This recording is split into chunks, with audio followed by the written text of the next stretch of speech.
Bonjour à toutes et à tous et bienvenue dans le briefing des marchés du lundi 6 décembre 2021. Avant toute chose, je vous laisse prendre connaissance de l'avertissement légal sur les risques.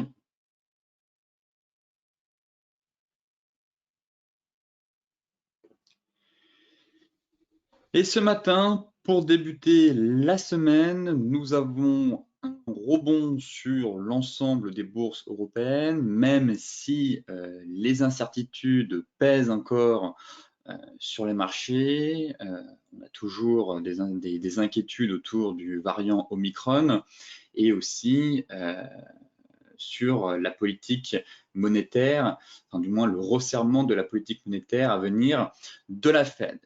Ce week-end, en plus, on a eu une grosse purge sur l'ensemble des crypto-monnaies. Donc, on fera le point dans la partie macro, mais surtout dans la partie technique pour voir ce qu'il en est et savoir et tenter en tout cas de répondre à certaines interrogations. Donc, dans l'ensemble, on avait terminé la semaine la semaine dernière plutôt, vendredi, en baisse à Wall Street, avec les craintes toujours concernant les conséquences sanitaires et économiques du variant Omicron, du coronavirus, continuant forcément de déstabiliser les marchés. En parallèle, on a aussi eu le fameux rapport sur l'emploi américain, le NFP, qui était, pour ma part, je trouve, décevant, même si le chômage a diminué.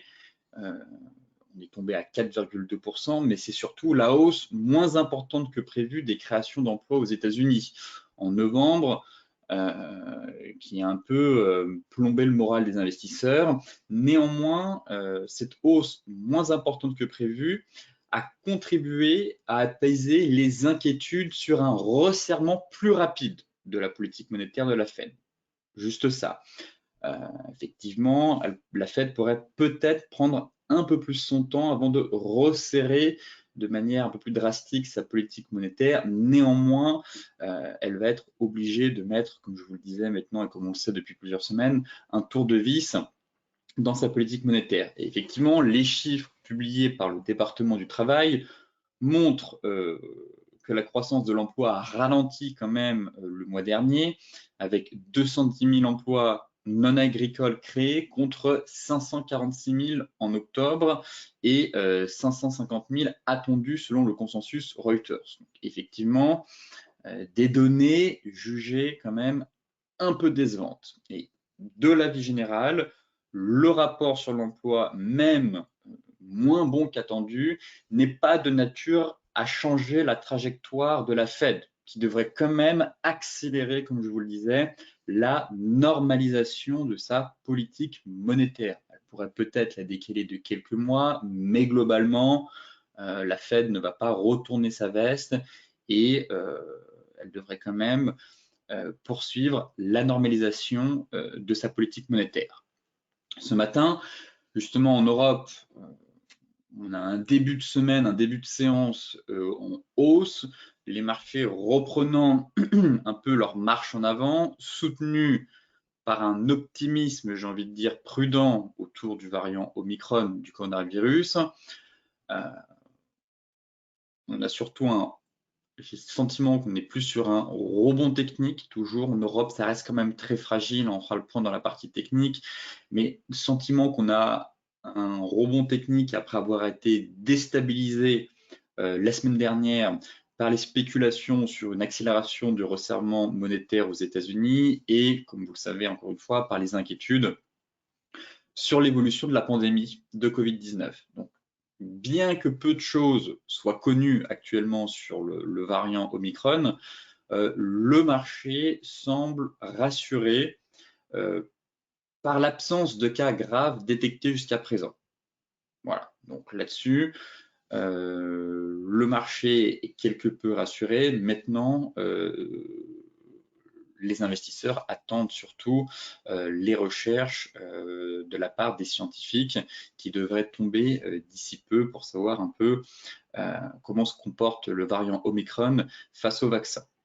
Globalement, la journée s'annonce calme. Le reste de la semaine sera plus riche en événements économiques, notamment mercredi. puisque l'on aura les décisions de politique monétaire de la Banque du Canada et une intervention de Christine Lagarde à la conférence annuelle du Conseil européen du risque systémique, ou encore, surtout, le principal catalyseur de la semaine, la publication vendredi de l'indice des prix à la consommation aux États-Unis.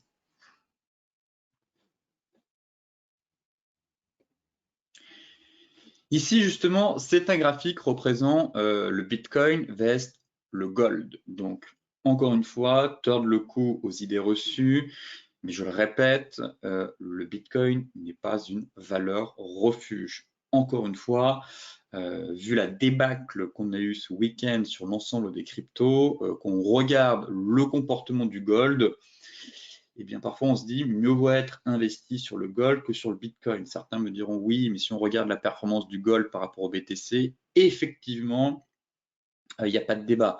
Le BTC est en hausse de quand même de plus de 200%, le gold ne fait rien cette année. Néanmoins, ce n'est pas une valeur refuge pour autant.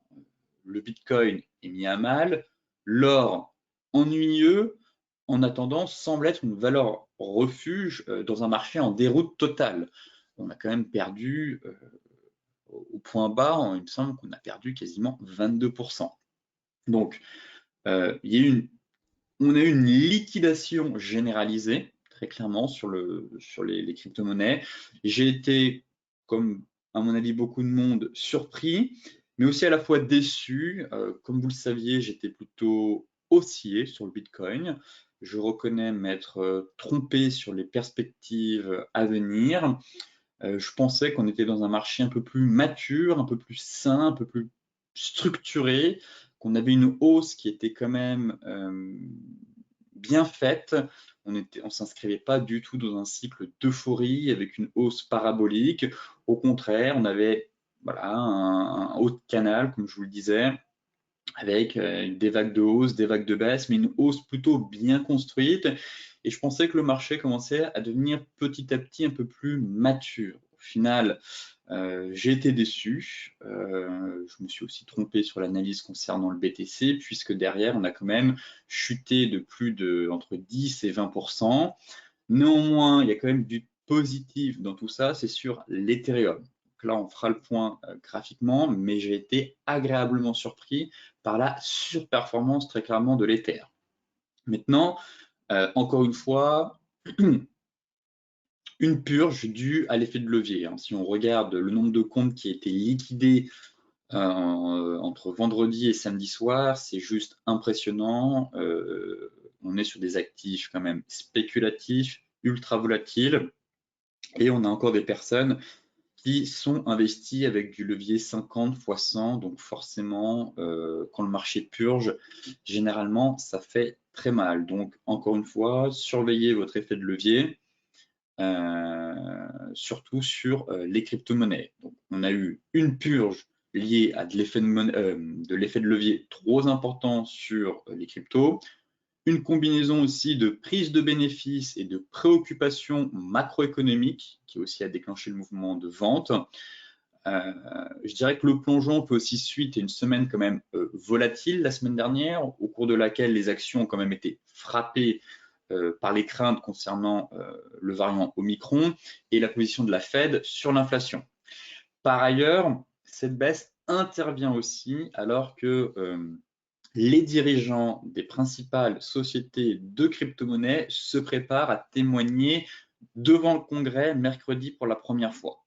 Donc là aussi, les investisseurs étaient un peu inquiets et je pense que certains ont préféré prendre des bénéfices avant l'intervention et avant des annonces des principaux dirigeants des sociétés de crypto devant le Congrès. Donc là, pareil, il y a une grosse date clé quand même à surveiller, ce sera mercredi, et voir quelles vont être les annonces et si cela va avoir un impact ou au contraire, peut-être qu'on a marqué un point bas sur les cryptos. En tout cas, on fera le point dans la partie technique, mais effectivement, graphiquement, ça s'est détérioré, très clairement. Sauf sur l'Ethereum, Donc là, on fera le point aussi.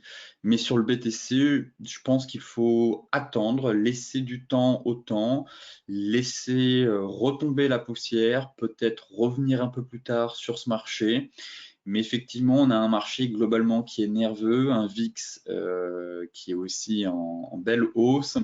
Et donc actuellement, très clairement, les investisseurs jettent un peu tout par la fenêtre, que ce soit les actifs risqués comme les actions, le Bitcoin, les matières premières. Le sentiment en fait qu'aucun actif n'est épargné, sauf le gold, effectivement, qui fait du surplace. Mais en tout cas, on s'est quand même pas pris une baisse de 15 voire 5% sur le gold. Donc finalement, un actif quand même qui montre qu'il reste, je trouve, une valeur refuge. Après, en termes de performance, c'est discutable. Là-dessus, je suis entièrement d'accord. Mais ce qui vient de se passer ce week-end montre une nouvelle fois que le Bitcoin, pour l'instant, est jeune. Il a encore besoin de mûrir, mais surtout qu'il n'a pas le statut de valeur refuge, car en cas d'aversion au risque de la part des investisseurs, eh bien, le Bitcoin, à chaque fois, lui aussi, plonge de 10, voire 15, voire 20% ici, comme ce fut le cas sur le point bas qu'on est venu taper aux alentours des 42 000 $. Concernant le S&P, pareil, ici, c'est un graphique représentant d'une part le S&P 500 et d'autre part le pourcentage de composantes du S&P, en tout cas d'actions qui composent le S&P, qui évolue en dessous de leur moyenne mobile 50. Et généralement, on peut avoir un rebond de la part du S&P et repartir de l'avant surtout.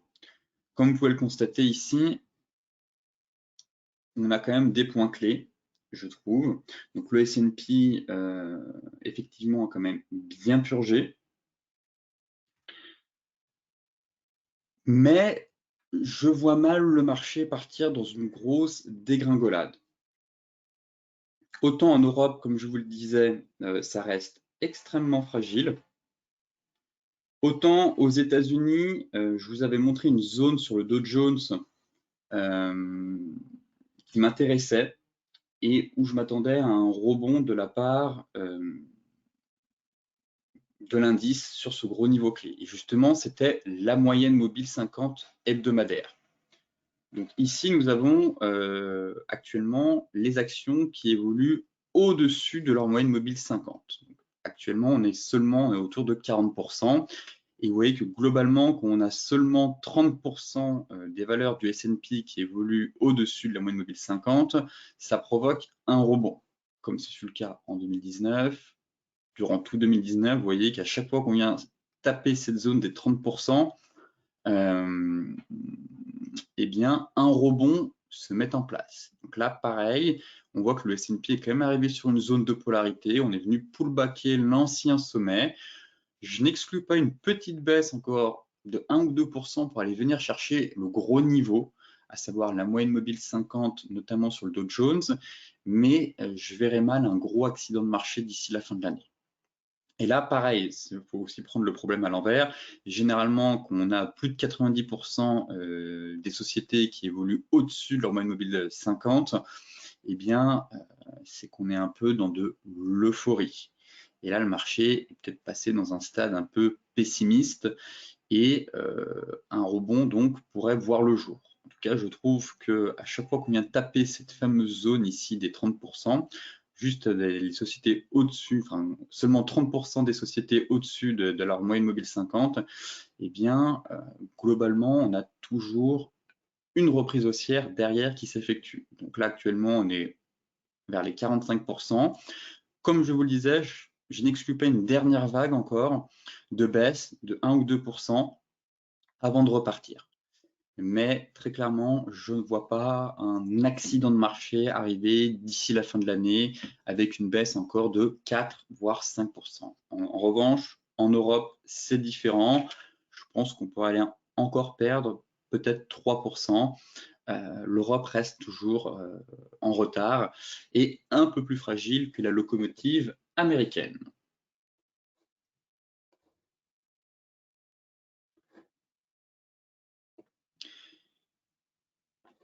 Justement, dans la partie technique,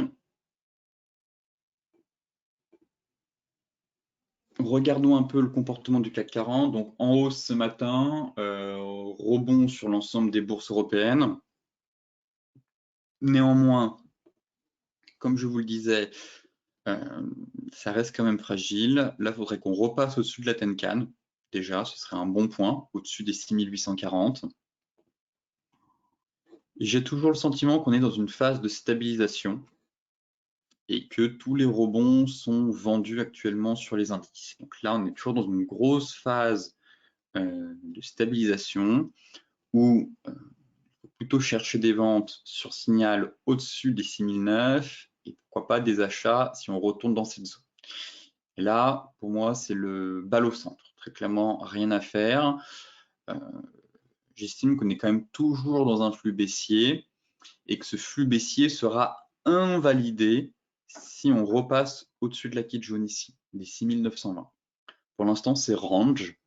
Si on clôture au-dessus, eh bien, ça voudra dire que le marché, finalement, a envie de repartir et qu'il y a une forte probabilité qu'on retourne sur les 7000. Mais tant qu'on n'arrive pas à dépasser le point haut ici, phase de stabilisation et donc range à venir. Et toujours dans un flux baissier.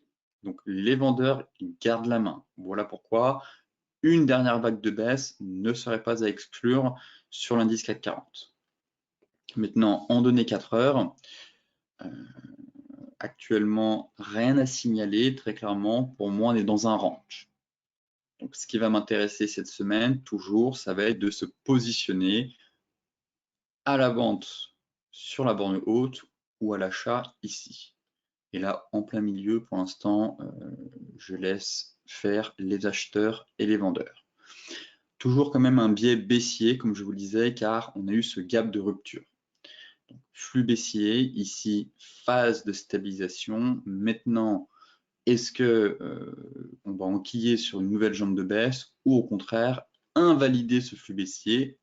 Dans ce cas, il faut une clôture journalière au-dessus des 6900 points.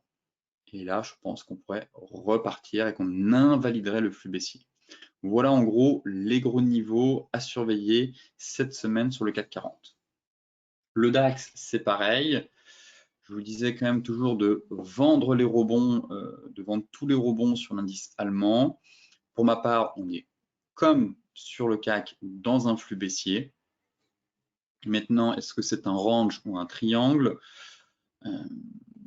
Pas évident, honnêtement. Pas évident. Pareil, même constat que sur le CAC. Soit on part dans un range, et dans ce cas-là, il faut de nouveau chercher des ventes vers les 15 500 et des achats vers la borne basse. Et continuer à trader.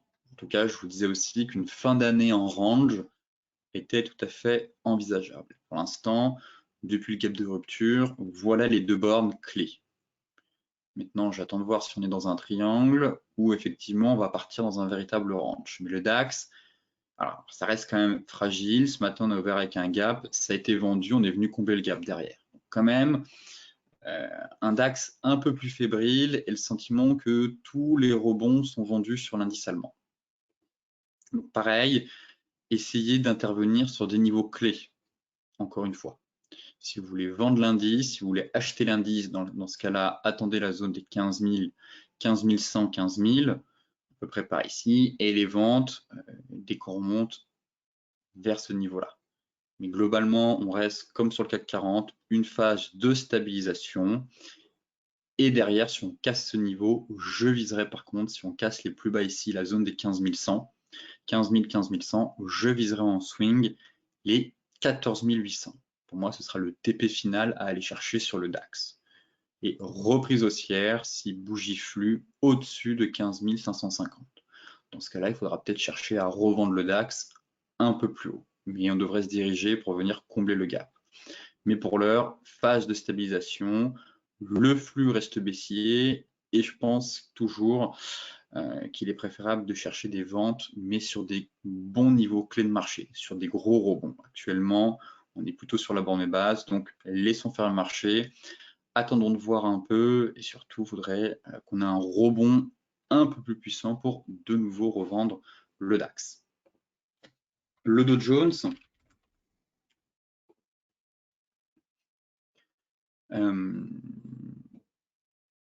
comme toujours, donc là, la MM50, j'attends l'ouverture, mais elle a dû remonter, mais c'est le niveau parfait pour moi, je pense, à payer sur le Dow Jones, pour tenter un swing et re-rentrer sur le marché.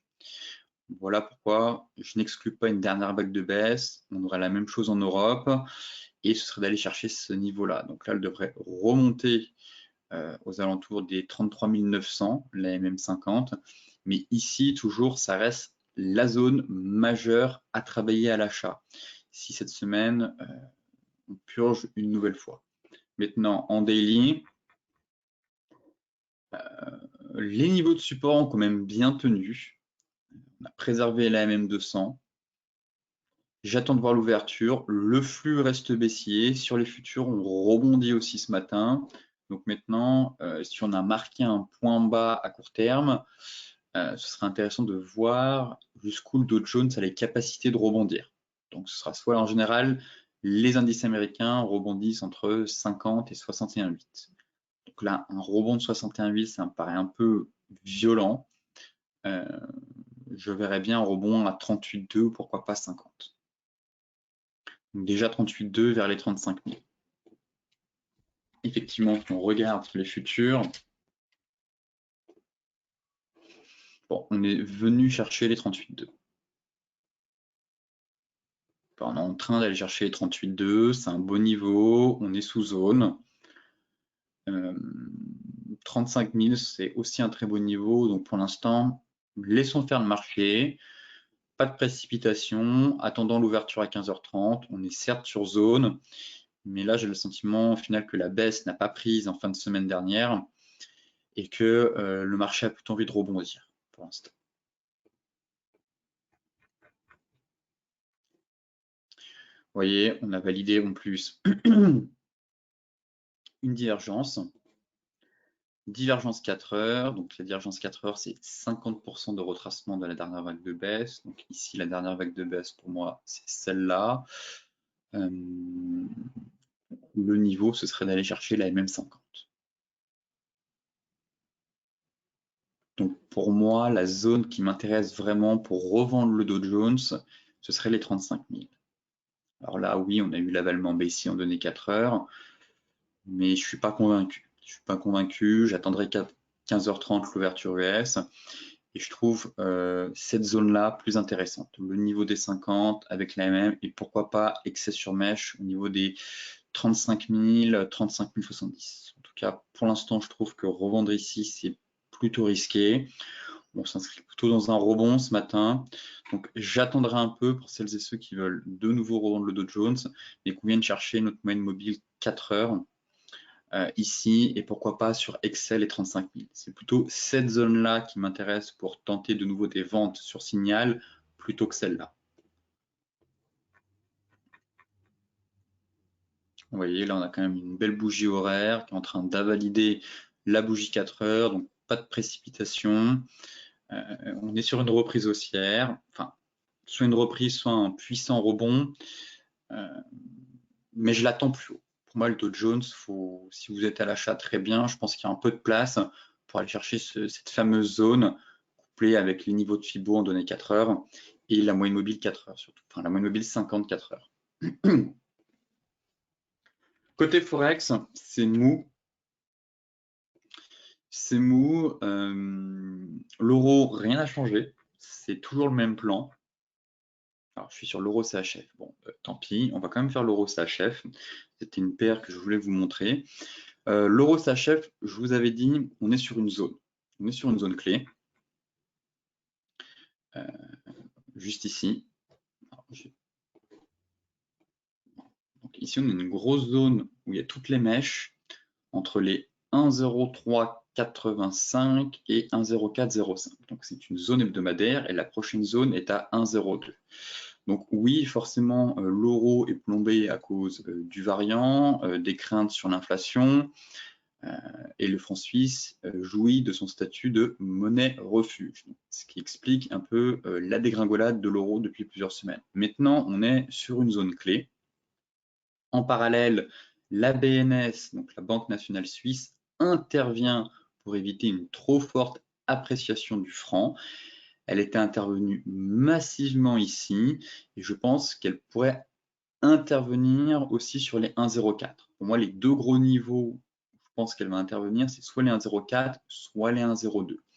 Maintenant, on est quand même sur un gros niveau. Je ne parle pas en tout cas d'une reprise ou n'évoque pas un scénario de reprise haussière sur l'euro CHF. Le contexte actuel ne plaide pas du tout pour une reprise, mais un scénario de range avec un euro CHF soutenu sur les niveaux de support ici par les interventions de la BNS. Maintenant, graphiquement, on est sur zone.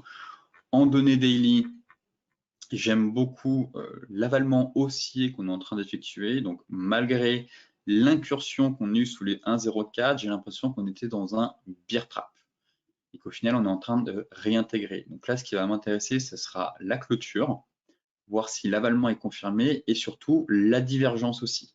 On a une belle divergence sur une zone de support. Donc, il manque pas grand-chose pour la valider, mais si on a l'avalement derrière la divergence est validée, je pense qu'on pourrait aller chercher les 1,05. Donc, avec un stop loss sous les plus bas pour aller chercher les 1,05. Et je verrai bien un range à venir sur l'euro CHF et trader ce range-là. Pas de reprise haussière, ça me semble compliqué, les risques pèsent toujours sur les marchés, notamment sur l'euro CHF, mais une phase de consolidation à venir. Donc là, à surveiller, mais on a une bougie qui est quand même flue et directionnelle ce matin, à confirmer en clôture, et la divergence aussi en soutien. Donc derrière, ce serait un stop loss juste en dessous, et un objectif à 1,05, 1,05 tout simplement. Et un trading range à venir sur la paire. L'euro USD,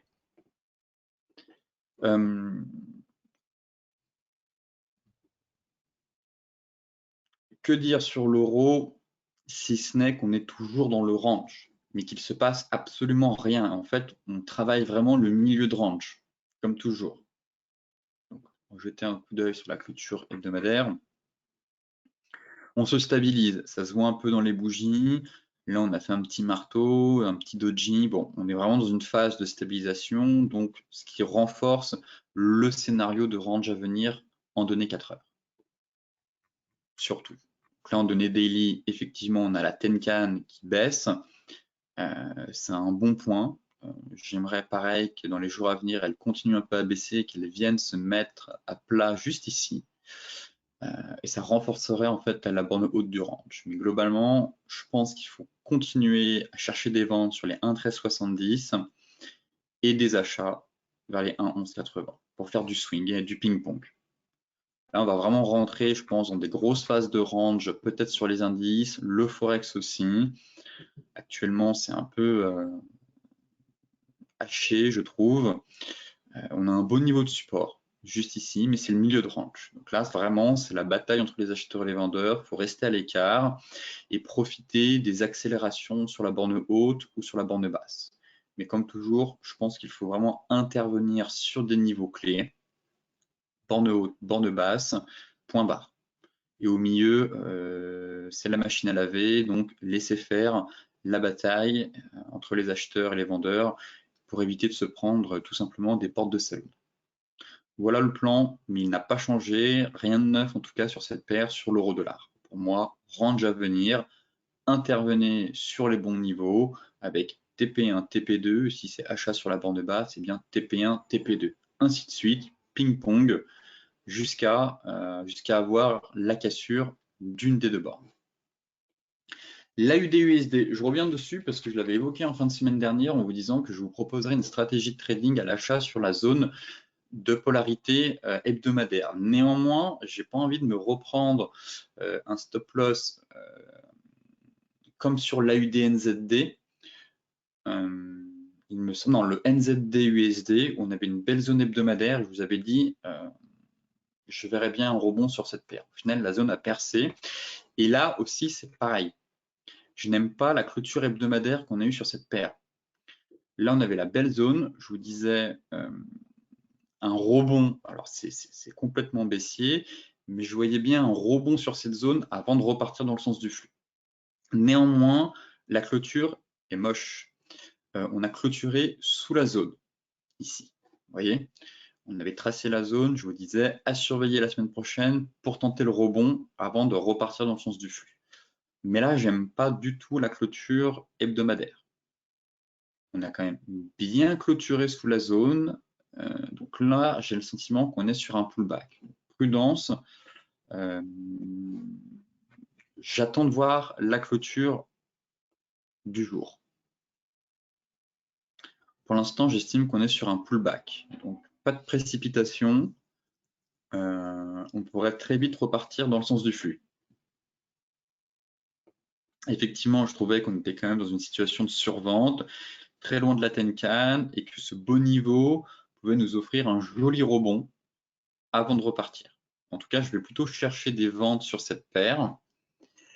Mais là, j'ai pas envie d'être acheteur sur la cassure hebdomadaire. En plus, ça a été confirmé en hebdomadaire.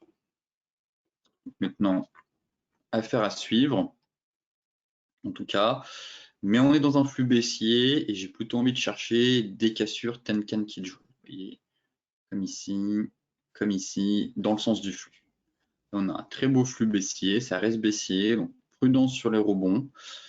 Enfin, pour tenter de jouer les rebonds, je pense qu'il faut plutôt chercher des ventes sur rebond. Donc là, j'attends de voir la clôture, mais le plan que je voulais vous proposer la semaine dernière, j'annule ce plan. Tant pis si on rebondit, mais j'aime pas la clôture qu'on a faite la semaine dernière. On se serait arrêté ici, je vous aurais proposé ce plan-là ce matin. Le fait qu'on l'ait cassé et qu'on revienne ce matin dedans et qu'on est sous Tenkan, j'ai peur qu'on soit juste sur un pullback. Donc, annulation du plan de rebond. Je laisse faire le marché et je vais plutôt vous proposer des ventes sur rebond sur cette paire. Et si possible, sur cassure Tenkan Kijun, ce serait encore plus beau. Voilà le scénario à venir sur cette paire. Et le GBP USD, très rapidement, mais comme vous le savez, je l'attends plus bas. J'attends ma zone. J'attends la zone ici. On a fait une belle mèche aussi, mais on n'est pas venu la taper vendredi. C'était bien parti, ça tient, mais c'est trop tôt. Je considère que c'est trop tôt sur le GBP USD, je l'attends toujours plus bas. Donc là, on avait tracé la zone hebdomadaire pour jouer le rebond aussi. Pour moi, c'est 1,3140, 1,3550. Donc voilà le gros niveau qui va m'intéresser sur cette paire. Le gold. Le gold, on voit quand même que le gold, comme je vous le disais en introduction, hein, alors oui, c'est pas brillant, effectivement, mais le gold a quand même bien tenu, je trouve, comparé au BTC qui lâchait quand même déjà 4-5% vendredi et qui au final samedi a complètement lâché et a perdu plus de 20% sur mèche. Néanmoins, j'ai pas envie de revenir tout de suite à l'achat. Comme je vous le disais, je surveillais ma zone hebdomadaire et on a clôturé sous la zone. Donc là, ce matin, c'est pareil. Je l'attends plus bas. Je l'attends plus bas. 1760, 1750. Moi, si on a un très beau niveau ici. Plat Kijun mensuel, excès sur 1750, donc pour de nouveau tenter des achats. Et bien évidemment, comme vous le savez, j'attends une clôture mensuelle à l'extérieur de ces niveaux. Et lorsqu'on aura une clôture mensuelle à l'extérieur d'une des deux composantes, eh bien, je pense qu'on pourra anticiper le prochain flux directionnel à venir. Mais pour l'heure, ça fait 1, 2, 3, 4, 5, 6 mois qu'on est à l'intérieur de ça. Il faut qu'on en sorte. Donc là, généralement, je pense qu'il faut quand même chercher des achats, des petits achats à protéger très rapidement et revenir ainsi de suite. C'est un marché usant, le marché du le gold. Très clairement, il est usant, donc à protéger très rapidement. Là, on peut difficilement mettre en place des plans swing. Ça part dans un sens comme de l'autre, ça retombe aussi vite que c'est monté. Mais intervenir vraiment sur les beaux niveaux, protéger, prendre quelques points dans l'attente d'un prochain flux directionnel. Mais effectivement, données weekly, bon, c'est pas très joli. C'est pas très joli. On a la MM50 au-dessus de la tête, la Kijun qui a baissé, qui fait obstacle au prix. Donc, j'ai vraiment pas envie d'être acheteur sur ces niveaux. Je pense qu'on pourrait avoir un meilleur point d'entrée. Et surtout, il n'y a pas d'action. Donc, on a quand même pas mal de volatilité sur les marchés. Un VIX qui est quand même pas mal remonté. Donc, elle est là où il y a du flux, où il y a de l'action. Et pour l'instant, le gold, franchement, depuis maintenant 2 semaines, il ne se passe pas grand-chose. Donc maintenant, les niveaux qui vont m'intéresser, ce serait un retour sur les 1750 ou une grosse cassure avec une bougie de flux au-dessus des 1800. Mais sinon, je reste à l'écart, en tout cas en trading. Alors, tant qu'on est sous la même 54 heures, sous le nuage, il y a un flux baissier. Hein. Très clairement, il y a quand même un flux baissier qui est en place. Donc, attendons des niveaux de support clés pour intervenir. Le Brent. Le Brent, toujours dans son range. Je l'attends un peu plus haut, 73,25. On a un beau rebond. Regardons la bougie weekly qui a quand même bien tenu, soutenue par la MM50. Très bien. Néanmoins, il y a un flux baissier. Et je pense qu'on va évoluer dans un range. Donc en MM, en vue hebdomadaire, le pire n'est pas certain. On reste quand même soutenu par la MM50. Malgré la mèche, on a clôturé pile poil dessus. Maintenant, le marché est quelque peu tiraillé et je pense qu'un range pourrait voir le jour.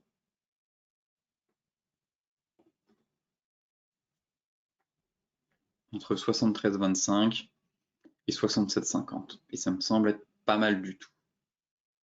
Donc là, j'attends vraiment d'avoir une stabilisation sur ce marché. Il est très nerveux, extrêmement volatile, et j'attends de voir comment le marché va se stabiliser. Mais mon scénario, ce serait un range à venir sur le pétrole. Aussi, de fin d'année. Et donc là, on donnait 4 heures. Pour l'instant, rien à faire. Mais je serais potentiellement intéressé pour tenter de revendre le marché vers les 73,25, si c'est la borne haute. Donc j'attends de voir la stabilisation complète du marché. Mais comme je vous le disais, je n'exclus pas un range à venir. Et là, en tout cas, on est vraiment en train de se stabiliser, mais difficile encore d'affirmer à 100% qu'on va avoir une borne haute de range juste ici. Je trouve qu'on a un beau niveau avec la MM50, enfin, le range pourrait être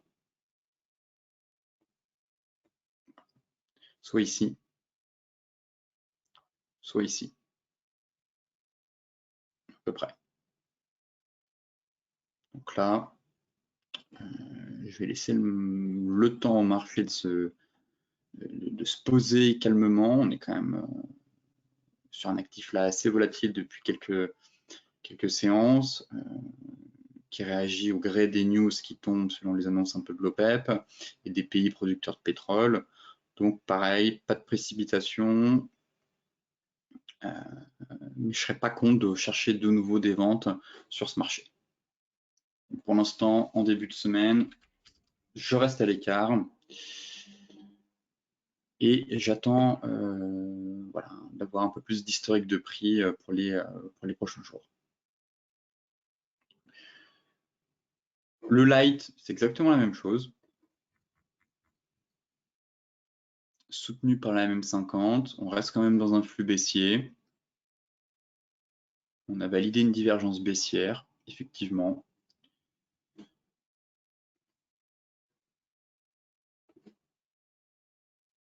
Bon, la vague de hausse, on est venu quand même chercher 38,2 de cette dernière vague-là. On avait notre belle zone mensuelle qui a tenu, mais comme sur le Brent, on avait la petite divergence aussi qui permet le rebond. C'est pour ça que je verrais quand même, il y a encore de la place, je verrais quand même un retour sur les 70 sur le WTI. Je pense qu'on va assister à un rebond pareil, mais un peu plus puissant. Voilà pourquoi je reste à l'écart. Je verrais bien un retour pareil par ici. Un range, encore une fois. Peut-être une borne haute par ici, peut-être par là. C'est encore trop tôt. C'est encore trop tôt, mais en tout cas, je ne serais pas vendeur actuellement. Pour moi, c'est trop tôt pour revendre le pétrole. Être acheteur, il n'y a pas beaucoup de... La hausse me paraît limitée aussi. Donc, celles et ceux qui ont eu le courage de payer le pétrole sur la zone mensuelle, eh bien, bravo. Ça fait quand même un beau trade. Mais maintenant, je serais plus sur un scénario de stabilisation, de consolidation et de respiration des prix à venir pour les prochaines semaines. Autant la borne basse, elle est évidente, c'est clair comme de l'eau de roche, autant la borne haute, c'est encore trop tôt pour la déterminer sur le WTI comme sur le Brent. Donc attendons, j'ai envie de voir un peu la réaction vers le nuage et vers la MM50. Et ça permettra peut-être de dessiner notre borne haute. Les cryptos maintenant. Commençons par le Bitcoin. Donc,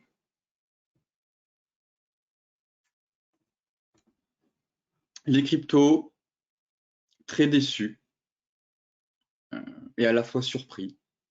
Et effectivement, j'étais haussier globalement sur le BTC.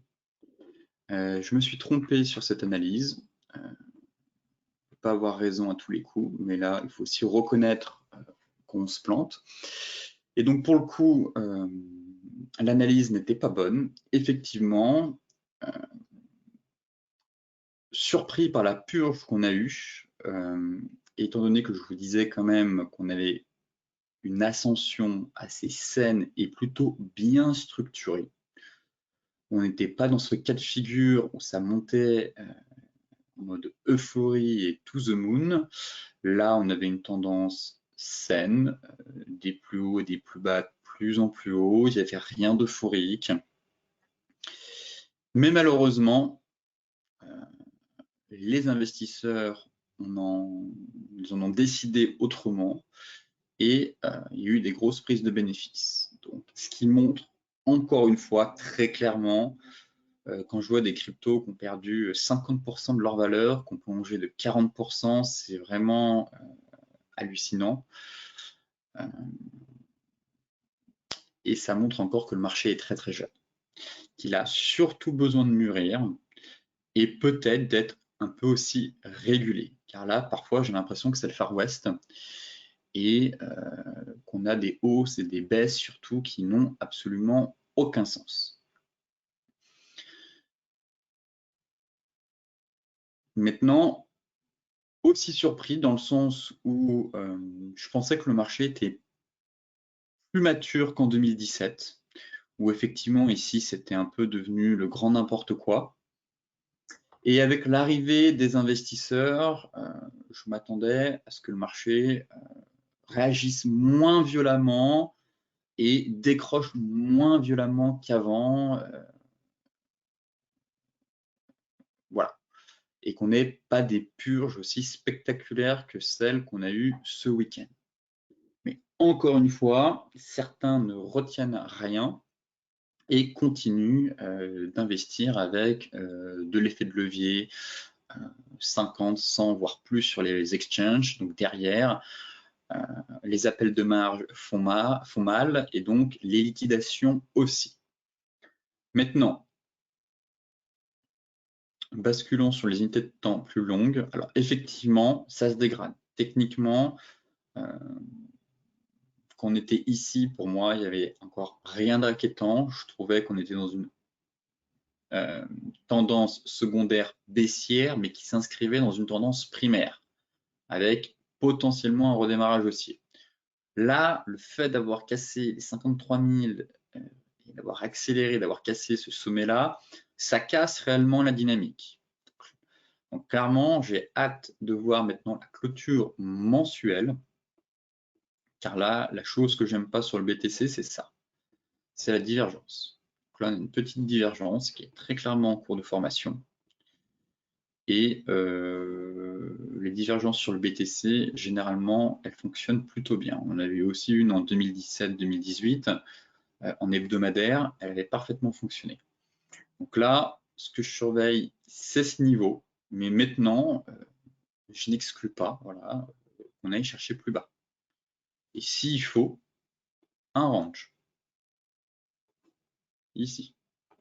Énorme range à venir. Donc là, au moins, il faut mettre tous les scénarios sur la table. Et je me montrerai plus prudent si la clôture mensuelle confirme cette divergence.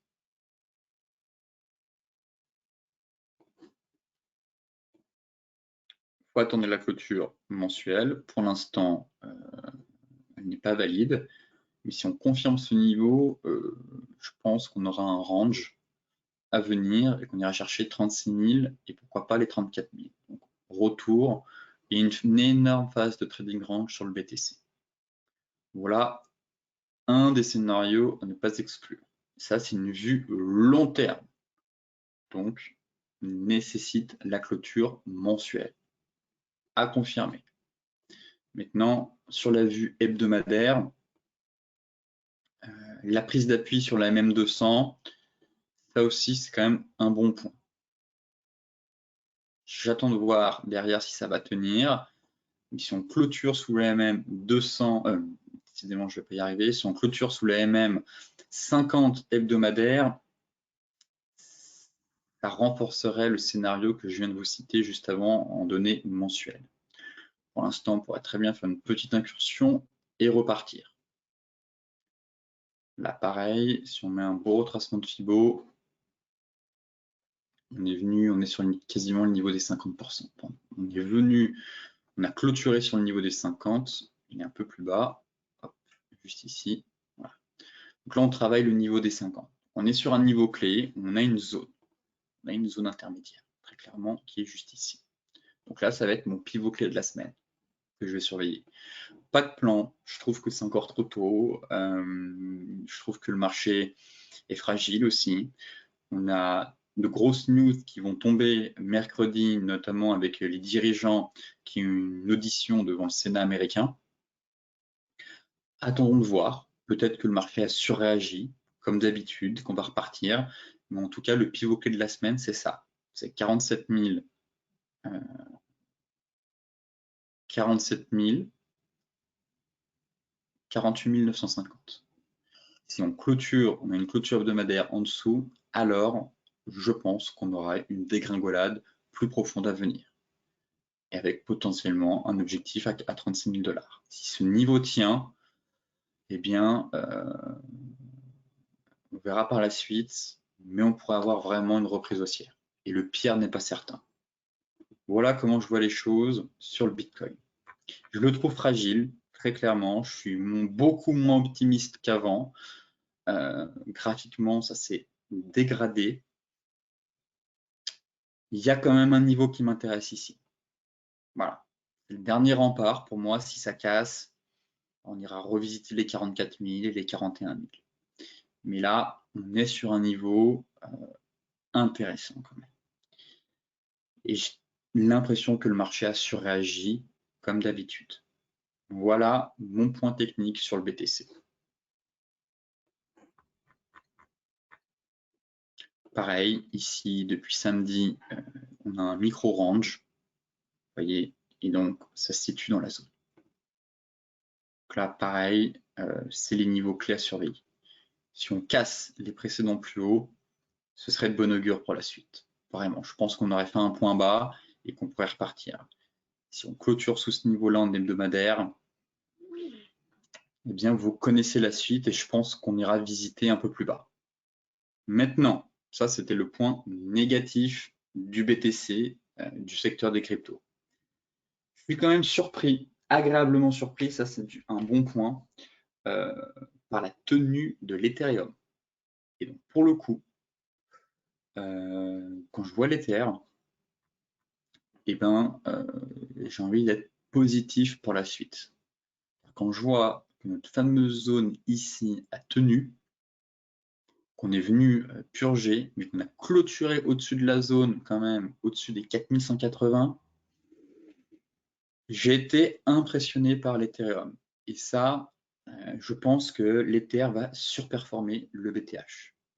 Le BTH, le mix entre Ethereum et BTC, le Bitcoin.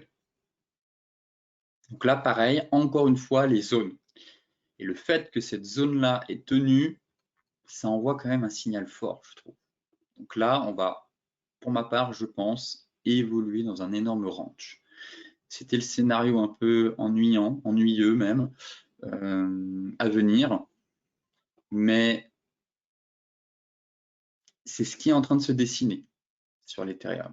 Donc là, on a borne basse d'un range à 3900, borne haute 4840.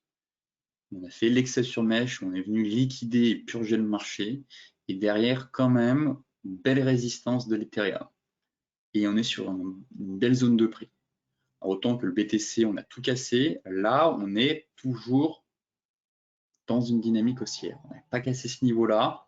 Donc ça, c'est vraiment le point positif dans la débâcle qu'on a eue sur les crypto-monnaies. Et c'est pareil pour d'autres cryptos. Hein. Je prends Solana, je prends le Binance Coin. Bref, il y a des cryptos qui commencent vraiment à montrer de la force. Avant, quand le BTC tombait, tout tombait. Et là, quand je vois que l'Ethereum a seulement perdu 2%, je me dis que finalement, il y a des grosses cryptos qui commencent vraiment à prendre du poids et de l'importance aux yeux des investisseurs. Donc là, à vous de voir, mais ça peut être une zone intéressante de nouveau à travailler à l'achat. Avec un stop loss plus large, mais je m'attends à une phase de trading range. En tout cas, je ne passe pas baissier. Autant sur le Bitcoin, je vous ai fait un scénario baissier, autant là, je suis plutôt confiant. Enfin, je trouve que ça reste haussier. Le pire, effectivement, ce serait qu'on valide cette divergence mensuelle aussi. Donc là, ce serait le drame, qu'on valide cette divergence, qu'on casse par le bas, effectivement, pour aller chercher peut-être plus bas. Pour l'instant, ce n'est pas le cas, ça tient, c'est plutôt, on est sur zone. Pareil, la clôture, forcément mensuelle, va être importante. Mais là, j'aime beaucoup la structure daily, qui est vraiment propre, et le fait que cette fameuse zone est tenue. Pour ma part, je pense qu'il faut quand même continuer à chercher des petits achats par ici. Derrière, on va avoir l'oblique qui va arriver en soutien pour viser de nouveau la borne haute. En tout cas, l'Ethereum actuellement m'intéresse bien plus que le Bitcoin. Le Bitcoin pourrait continuer un peu doucement à dégringoler et l'Ether peut-être se stabiliser dans la zone. Mais si derrière ça repart, l'Ethereum devrait repartir plus fort et plus vite. Donc là, pareil, si vous aimez les cryptos et que vous êtes convaincu que le marché ne va pas partir plus bas, allez sur les cryptos qui surperforment actuellement le marché. Donc je pense à des cryptos comme Solana, Binance Coin, les cryptos liés au métaverse, et pour le coup, Ethereum, qui a très peu chuté par rapport au BTC. Maintenant, en données 4 heures, pareil, on aurait un signe de force si le marché parvient à repasser au-dessus de ce niveau. Je ne donne pas de plan, je donne un niveau de zone. À vous de voir, effectivement, je trouve que c'est un niveau clé à travailler à l'achat. Maintenant, J'ai envie surtout de voir la réaction du marché qu'on aura eu après l'audition des dirigeants des principales bourses crypto devant le Sénat américain mercredi. Sur ce briefing touche à sa fin. Comme d'habitude, je vous souhaite une excellente journée, de très bons trades. Soyez prudents sur les marchés et je vous dis à demain pour un nouveau point complet sur la planète finance.